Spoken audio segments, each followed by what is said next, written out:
আজকে আমরা তৈরি করব নিয়োকি। এর জন্য প্রথমে নিয়ে নেব ক্রুম্পি, সেদ্ধ আলু, কোখানা ক্রুম্পি। এরপর ম্যাশ করব। ম্যাশ করার পর ডিম নিয়ে নেব। ডিম ওর সাথে বলে ইয়ে এবং malo sol y malo cucuruz, malo brašno.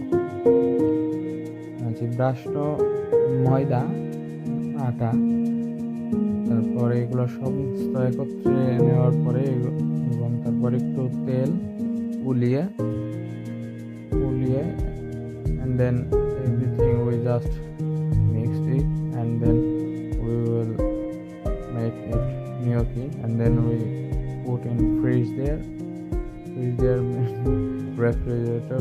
We have to hold this and then after it will be ready and then after you have to cook for boil water and then gnocchi will be ready.